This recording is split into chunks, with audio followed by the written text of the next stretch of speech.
saw a crash of one of the flying saucers. One of them was still alive. This time on Unexplained Mysteries, target Earth. UFOs might be preparing to attack our planet. Security was breached at 2 top-secret missile bases, possibly by alien spacecraft. This was not an airplane. He had my authority to shoot. In England, there's been a sudden increase in reports of strange triangular craft. From the left, this enormous craft came over the houses. I couldn't believe my eyes because there was no sound at all from this object. The military made contact with the craft with devastating results. United States Navy Tomcat aircraft were seen to disappear in close proximity to one of these gigantic triangular-shaped craft. We'll explain the origin of the most famous term in ufology. What Arnold's sighting did was to give these things a name, flying saucers. The Pacific Northwest has seen a surge of sightings. One of these discs looked like it was going to crash right near his boat. And the military is powerless to stop an alien assault on Washington, D.C. He flew into this cluster of light. And then he said, I see them. They're all around me. A cop sees something otherworldly. I could see a white object. But it seems the Air Force covered up the incident. They have no documentation to place the lunar lander. A war hero pursues an unidentified object. No one's ever going to convince me I didn't see it, because there were too many of us that did. And the pilot dies in a crash shrouded in mystery. No one at the funeral home saw the body. Memories of the famous Roswell incident from witnesses who lived through it. I have pieces of what is called a flying saucer. I reached over and I got it. And I picked it up and played with it. Why did the military force them to keep quiet? The clamps came down. And the emotional fallout that resulted from the government's threats. Not being able to tell the truth, I think, hurt our family. I feel like a part of my life has been ripped off. I feel like a part of our security has been destroyed. And we'll sum it all up for you in the Unex Report, here on Unexplained Mysteries. Target Earth. Alien spacecraft may have already made contact with Earth. Experts say one of the most dangerous incidents occurred at 2 U.S. missile bases.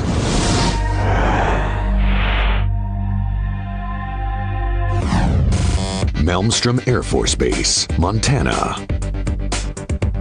Near the nuclear site, codenamed November, a base that was supposed to be impenetrable. I got a call from one of my security guards upstairs. He said that he and other guards had seen UFOs flying over the area. I didn't think he was serious. Basically, we hung up. The missiles were armed with nuclear warheads. It was nearly impossible to get past the heavy security. But someone, or something, did. About 5 minutes later, he calls back and he said that there was a UFO hovering just outside the front gate. And he was very frightened. Within a minute or two of the second call, the missiles started shutting down or going off alert. We were basically shocked to see our missiles going no-go sequentially. The only thing I could think was, oh my God. 12 hours later, at another missile site called Echo, the same thing happened. Without warning, their missiles also shut down. We just looked at each other and said, I don't understand this. How could this happen? There is no command in the capsule to turn them off. There was no switch, no off switch. They did not break. Like Salas, Crawford also received a call from a terrified security guard. And he could not identify what he was seeing. In other words, this was not an airplane. It was way too low and too close, and it also didn't go away. I guess I finally convinced him that if the whatever it was came inside the fence, he had my authority to shoot, which made him feel really good. But he said, sir, I don't really think that'll do much good. 3 hours later, the missiles came back online. It just started back up normally like they had installed it from the factory. The system designers couldn't figure out what had happened. Nobody could figure out what happened. It lends credibility to the fact that something very, very unusual happened. The military blamed the shutdown on an electromagnetic pulse, a technology which was not man-made, and the Air Force disavowed the reports of their own personnel. I know, for example, that I briefed my commander on the UFO incidents. I know for a fact that those statements in that historical document are false. Incredibly, Salas and Crawford never knew about each other until Salas wrote an article about the incident. Crawford read it and knew that he too could finally share his experience. Salas and Crawford met for the very first time. You've been doing for 30 years. It's been a long time. I remember you now. Salas showed Crawford his research. You know, that's interesting that you get to get something from the Air Force that specifically says it happened. Both men believe the Air Force is trying to cover up the two incidents. I think when you know something, you tell it. You write it down. There's no reason not to put it public. Certainly, if the UFO, whatever it is, has the capability of shutting down our missiles as they did, it's in the public interest to make this an open debate as to what it all means.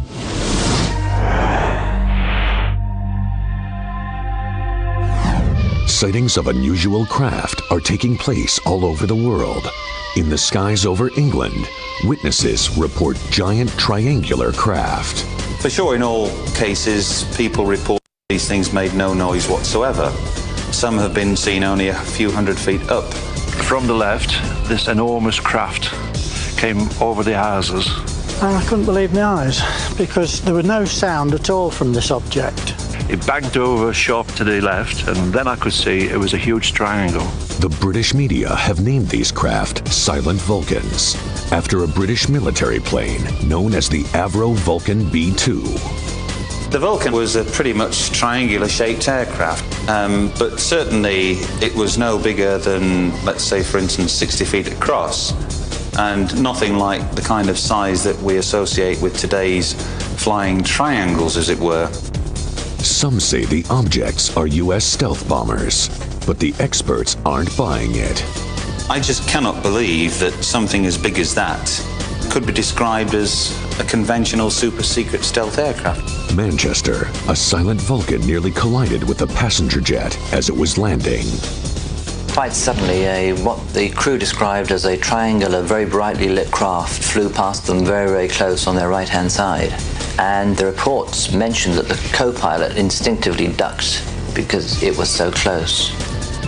Now, they were clearly shaken up by this. They asked radar if they had any traffic, and radar didn't see anything. After a year's investigation, the British Aviation Authority concluded that the craft was unknown. Shepard tried to get more information, but he was stonewalled.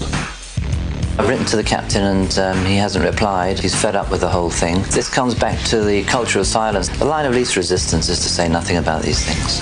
But experts have logged a high number of sightings. We had 52 incidents of flying triangles over the city, hovering over main streets, buildings, highways, cars, and this caused quite a lot of consternation to the local public. And more Silent Vulcans have been spotted outside of England, in the U.S. In the Hudson Valley area of New York, literally hundreds of these things were reported by some pretty sane, level-headed people.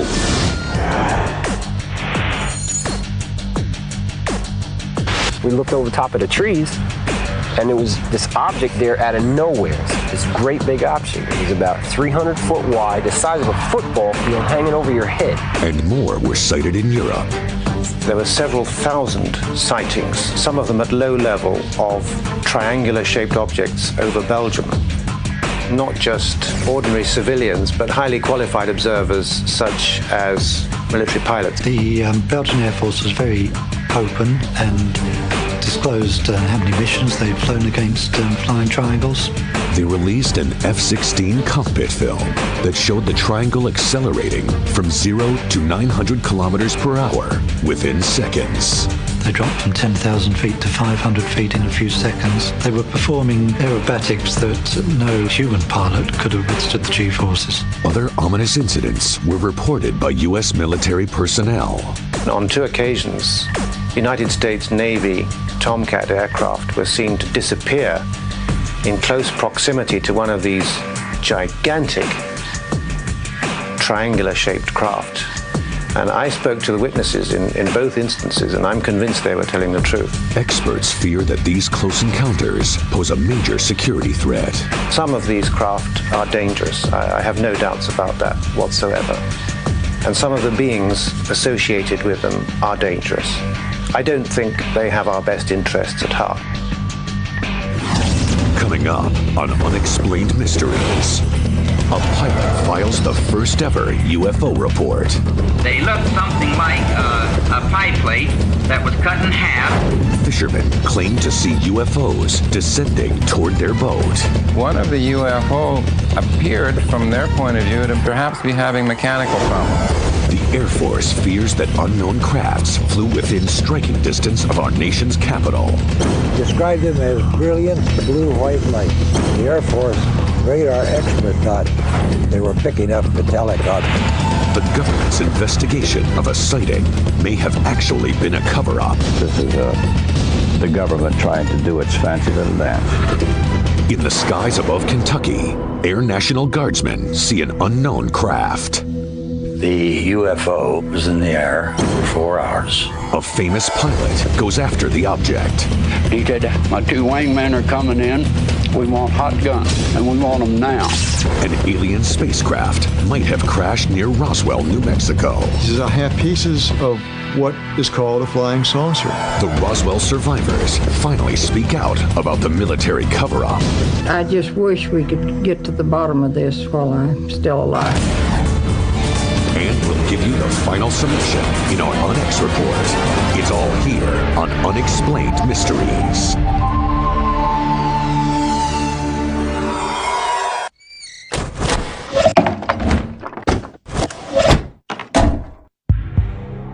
When tragedies occur and questions need to be answered. Who had broken into the gun store?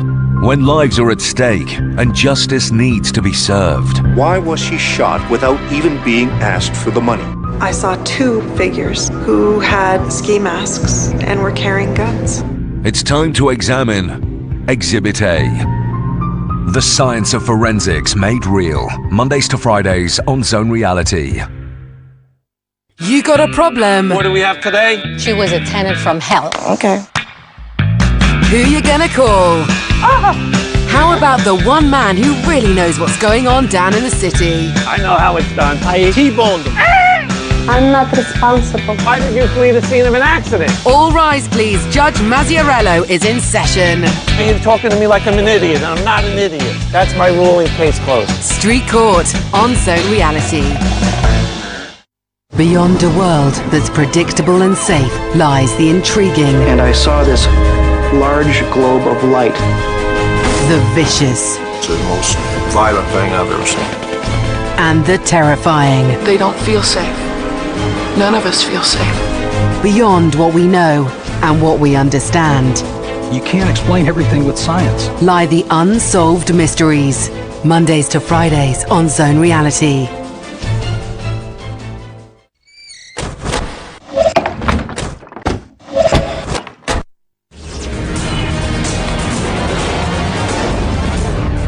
Unexplained mysteries target Earth.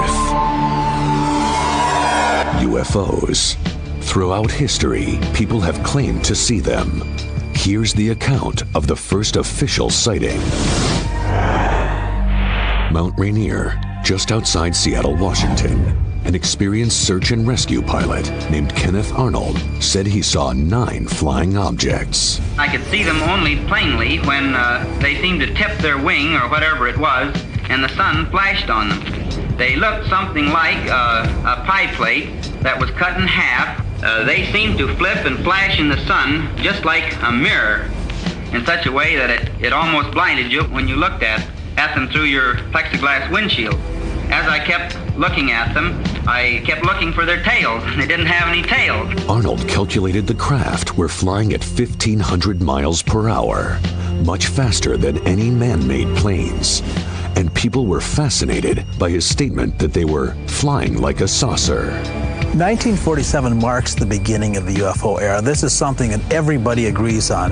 What Arnold's sighting did was to give these things a name, flying saucers and connect them with a larger phenomenon. Clark feels that Arnold was extremely credible. Ken Arnold was about as honest a man as they come. He had bedrock conservative Western values. He believed that a man's word was his bond. But Arnold's report was just the first in a string of sightings by reliable witnesses. Their extraordinary performance characteristics caused people to believe that some kind of extraordinary breakthrough in aviation technology had been accomplished. But the government denied developing any such object. Then another major sighting took place. Maury Island, off the coast of Washington, 4 fishermen said they saw 5 donut-shaped flying objects. One of the UFO appeared, from their point of view, to perhaps be having mechanical problems. It was coming down in this falling leaf fashion. When the UFO got down closer to the water, a second UFO approached it.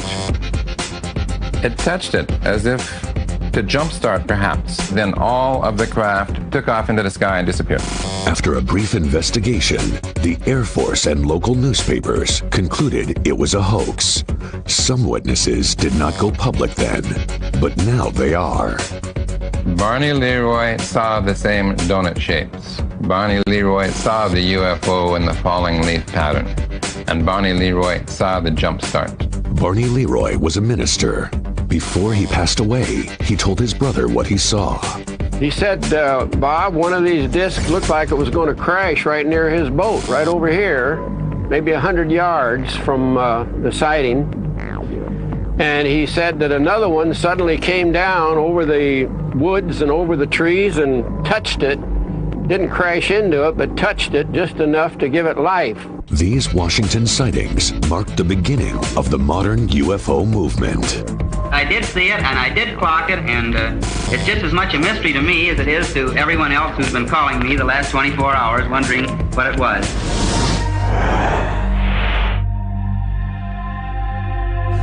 A few years later, one of the most amazing reports of UFOs took place, and it threatened our nation's capital. This was the year that so many UFOs were seen by military interceptor pilots and tracked on radar. The Cold War was in full swing. Most people thought the unidentified objects came from the Soviet Union. They very quickly learned that this was not anything the Soviet Union had produced, and this led a lot of people immediately to say, well, if it's not from the Soviet Union, it must be from outer space. The military was overwhelmed with questions from witnesses. What had they seen? The policy at that time was to answer to the best of our ability any queries on particular UFO sightings, and often we could explain what the people saw, often we could not. CHOP figures the Air Force could not identify 25% of the sightings. These unknown bluish-white lights were seen over Montana, and these were photographed over Utah. Both sets of craft seemed to fly in formation at speeds unattainable by anything man had built. But the military was non-committal until Air Force radar tracked UFOs flying directly towards Washington, D.C. We have UFO sightings that take place on 2 consecutive Saturday nights. Objects are seen on radar, they're seen visually. Military and civilian eyewitnesses saw the objects. What is interesting is that we have radars in separate locations also seeing the objects. We have airline pilots seeing them as well. Air Force interceptors are scrambled. They see the objects as well. So we have a wide variety of people seeing these bright bluish white lights. Coincidentally, the military had invited guests to the control tower. We let the press in and they were observing the scope along with the radar operators. We had about 4 or 5 radar operators there. Immediately, the Air Force scrambled jet fighters. But in another strange coincidence, they did not come from the closest base. Air Defense Squadron that normally guards the Capitol was assigned to Newcastle, Delaware, because they were repairing the runways at Bolling Air Force Base, which seemed unusual for UFOs to visit the Capitol when the jets aren't there. It took more than an hour for two interceptors to reach the UFO coordinates. Well, we could see the flight coming in. All of our unknowns disappeared completely from the scope. It was kind of scary, so we let them go back to base. It seemed like the very second that the interceptors left the range of our scope, our UFOs came back. The interceptors were ordered back to the UFOs. And on this pass, the objects did not vanish. He flew into this cluster of lights. And then he said, I see them, they're all around me. And he described them as brilliant blue-white lights. And we just looked at each other and couldn't figure out what was going on up there. The objects hovered over the Capitol till dawn. Newspapers said aliens were attacking Washington and the military could not stop them. The Air Force resorted to damage control. I am here to discuss the so-called flying saucers. We have, as of date, come to only one firm conclusion. They were under pressure to explain what is this thing that's flying all over the country that we can't identify and have no control over. The official conclusion the Air Force came to was that temperature inversions had caused these sightings. This, for some reason, satisfied people. It's hard to imagine why, but it did. It threw people off the track, and newsmen, like everybody else, I guess, it was too mind-boggling for them to believe it was real. But experts say temperature inversions take place only under certain rare atmospheric conditions. The signals that return are weak and don't perform the sophisticated movement of these objects. Some servicemen have a hard time believing the official explanation. The Air Force radar expert who was present that night stated that they were good, solid returns, and he thought they were picking up metallic objects. Later, on Unexplained Mysteries, a police officer comes upon an unknown object. It heard this big boom in the bottom, and the fire came off the bottom. But this sighting was different. There's physical evidence remaining behind. The Air National Guard takes on a dangerous craft. They describe the object as being very large, metallic, round metallic object. But for one brave pilot, it was to be his last mission. I don't ever recall seeing a crash like that. Witnesses say they encountered the alien survivors of a UFO crash. He said one of them was still alive, and it was walking around. The government intimidates the witnesses into a fearful silence. The Federal Communications Commission said, do it and you're dead. And we'll wrap it up with the Unex Report here on Unexplained Mysteries.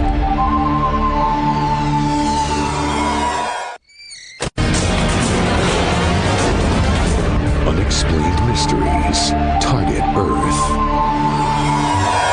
UFO encounters are not limited to sightings in the sky. A policeman was chasing a speeding car. He saw something that would change his life.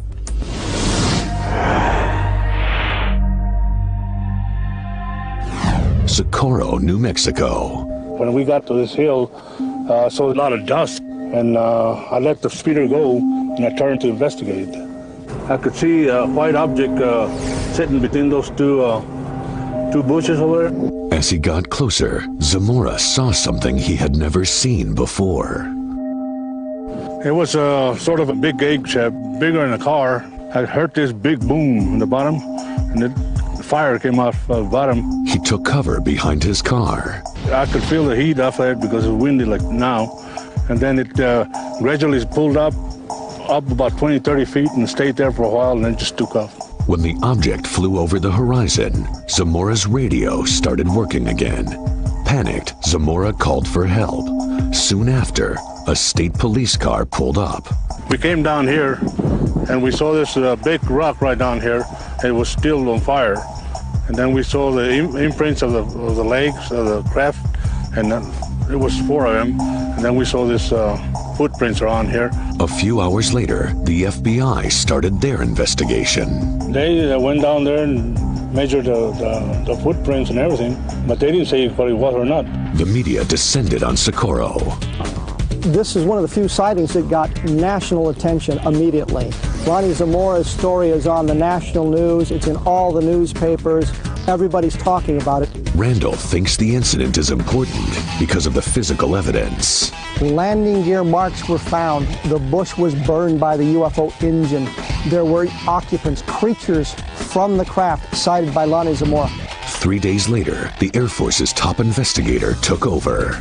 J. Allen Hynek, the Air Force consultant, came to Socorro. He looked at it, talked to Zamora, talked to Zamora's superiors, talked to people who saw the landing traces, took photographs. So there's physical evidence remaining behind. It's one of the few times they said there could be a flying saucer. He felt that this was one of those cases where the government was unwilling to permit him to say what he would like to say about it. And that dismayed him a great deal. According to Timmerman, Hynek felt this was one of the most important cases he'd ever seen. The main reason, Lonnie Zamora. Lonnie Zamora is very credible. He's a police officer. He has nothing to gain by telling the story. There's no question that Lonnie Zamora saw something unusual on the ground. They say that they don't know what it was. Later, the Air Force explained they had been testing an unmanned lunar lander called Surveyor, and that's what Zamora saw. The Air Force explanation simply doesn't work because they have no documentation to place the lunar lander in that portion of New Mexico at that time. It does not match Zamora's description. I think if Dr. Hynek were here today and saw this new documentation available, the report that the Air Force says it was a lunar lander, if anything, that landed near Socorro, I think he'd say that this is the government trying to do its fancy little dance. But the test craft could not fly. It was dropped from a tower. And why would the Air Force test a top-secret vehicle near a populated area? The Air Force completed their UFO investigation, said they had nothing more to say on it, and yet now they're coming out this year providing us with new explanations for old sightings. I have no idea why they're doing it, but I find it highly significant. Experts feel there is a reason why the UFO landed where it did. The crucial location. It is between the Los Alamos National Laboratory, the White Sands Missile Range. The Very Large Array radio telescope is 50 or 60 miles to the west. This makes it a perfect place for them to come to observe our steps into space and what our science is doing. Timmerman says that Hynek figured out the Air Force was covering up the incident. He was being used. Dr. Hynek saw this and it was very obvious to him that what Lonnie Zamora was saying in the depths of his honesty was not what the military was saying in their attempt to explain it.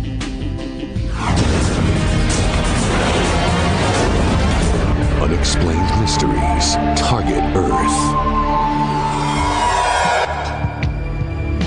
Military reports of UFOs take on added importance due to the threat to national security. But the military often denies they were alien spacecraft.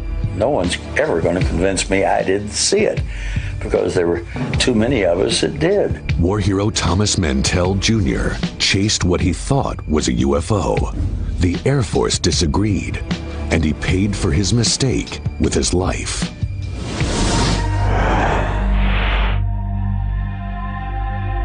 They describe the object as being very large, metallic, round metallic object. Now, eyewitnesses are speaking out about what may have really killed Mantell in the skies above Kentucky. I was a control tower operator at Stanford Field. We got a phone call from Godwin Tower.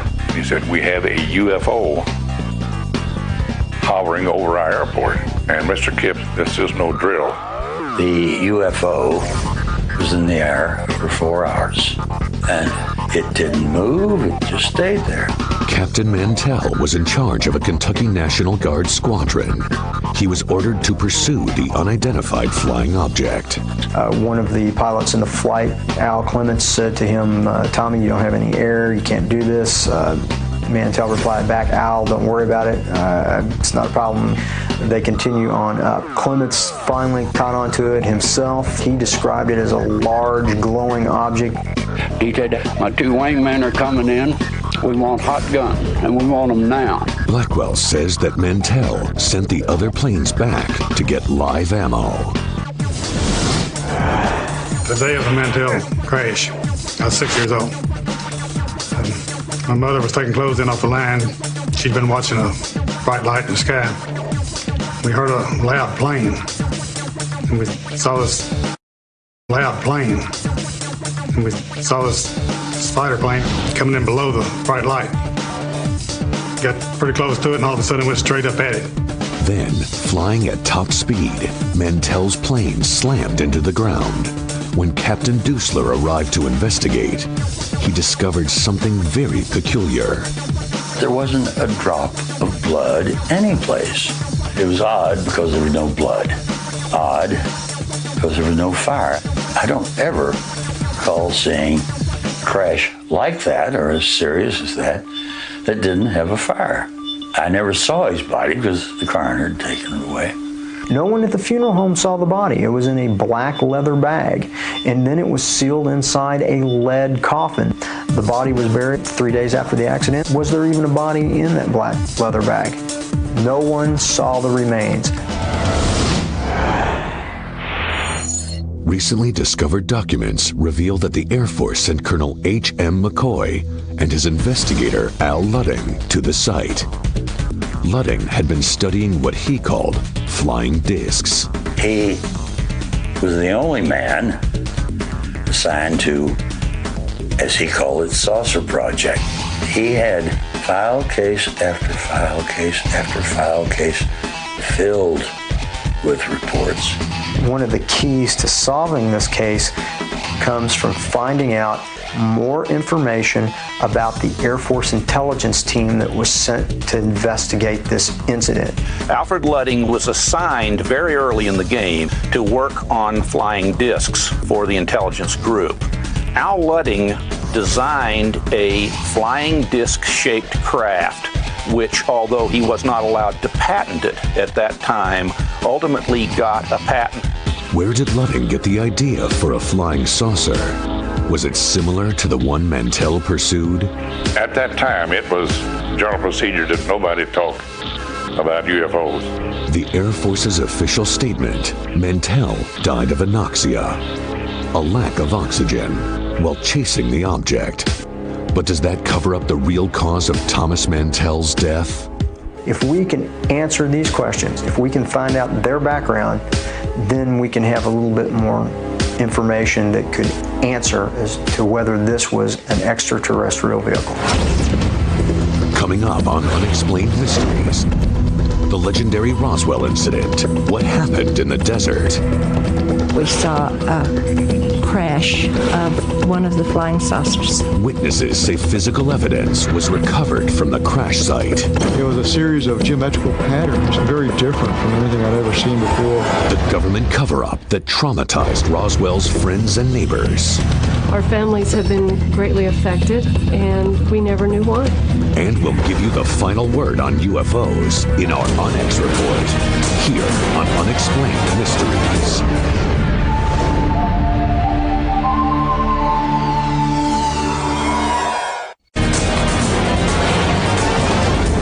Unexplained Mysteries, Target Earth. Many people believe UFOs have been coming to Earth for years, and the most famous incident of all can be summed up in one word: Roswell. Roswell is the focal point for UFO studies. Witnesses say a UFO crashed there in 1948.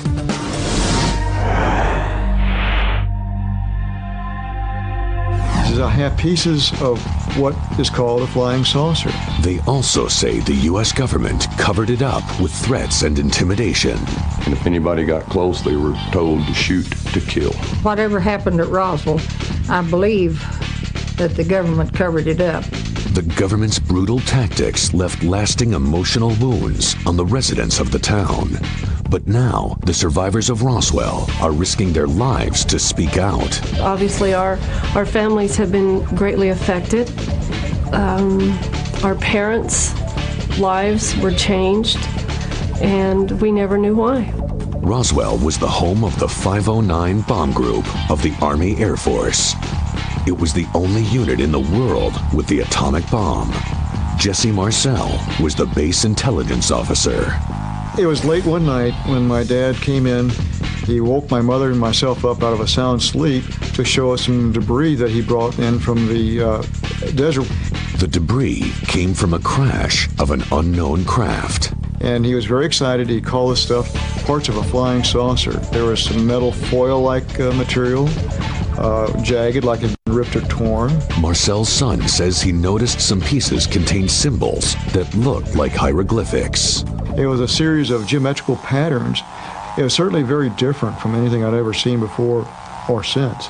Another Roswell resident was 12 when her father told her about a close encounter of the third kind. My dad came home from work. He was really excited. Her father and his fellow firefighters were summoned to the site of a second crash. You're not going to believe what we saw when we got there, but we saw a crash of one of the flying saucers. And he said one of them was still alive, and it was walking around.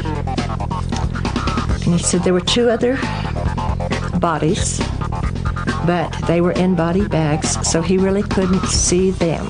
He gave us a description about their size, said they were about the size of a small 10-year-old child. With the number of witnesses growing, the military rushed to create an alternative story.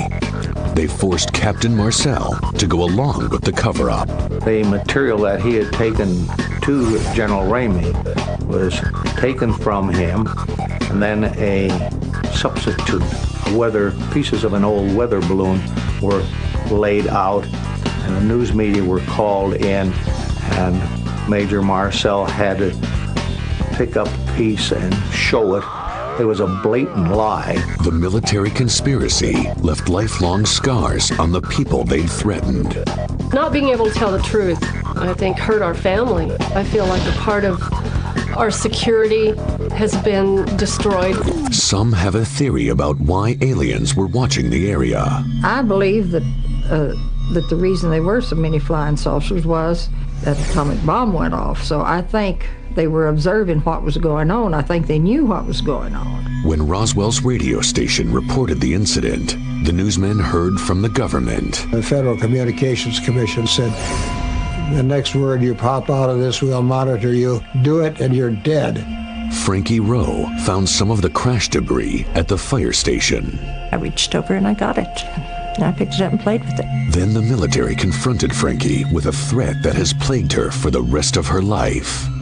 A man that I believe was an officer came into the house and he said, I understand that you think you saw something. And I said, well, I saw a piece of material. And he said, no, you didn't. And the more I said, yes, I did, the more emphatic he got that, no, I didn't. You can never talk about this the rest of your life. And he said, there are things we can do. We can take you out here in the desert, and no one will ever find your bodies. You'll all be dead. I don't want to live this again, because we don't know for sure they won't do something. They promised they would come back so long as I lived. How do I know they won't? Was the Roswell incident a close encounter of the third kind? Extraterrestrial contact?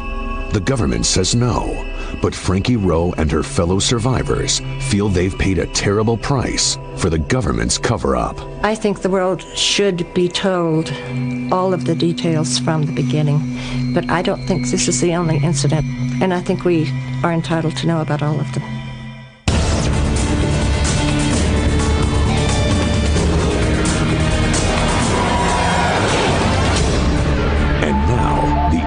Report. According to witnesses, alien spacecraft have been visiting our planet for years. He said that he and other guards had seen UFOs flying over the area. 2 disturbing incidents took place at top-secret missile bases.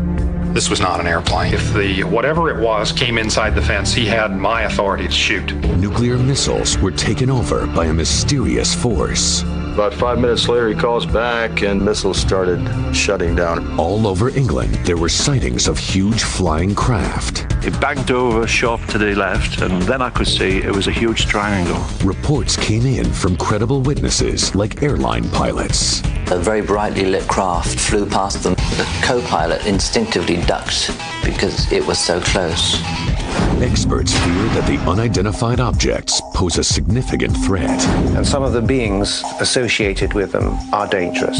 An unidentified craft spotted above a military airfield set off alarms and a chase. They described the object as being very large, metallic, round metallic object. When the pilot intercepted it, he was killed in a bizarre crash. There wasn't a drop of blood anyplace. There was no fire. An Air Force team was sent to investigate the crash, or were they sent to put the lid on it? No one at the funeral home saw the body. It was in a black leather bag, and then it was sealed inside a lead coffin. Even our nation's capital came under attack. Air Force personnel were stunned when hundreds of UFOs appeared to descend on the city. He flew into this cluster of lights, and then he said, "I see them. They're all around me." And survivors from the first documented UFO crash site speak out for the very first time. These are pieces of what is called a flying saucer. We saw a crash of one of the flying saucers. One of them was still alive, and it was walking around. Now they say the military threatened them with physical harm. And if anybody got close, they were told to shoot to kill. Whatever happened at Roswell, I believe that the government covered it up. We don't know for sure. They won't do something. For updates on some of these cases, visit our website and click on the UFO links. Eyewitnesses are certain these extraterrestrial craft are targeting Earth. Are they invaders from another world? Or are they, as the government claims, weather balloons, lunar landers, or military secrets? Important questions, but for now, the answers must remain an unexplained mystery.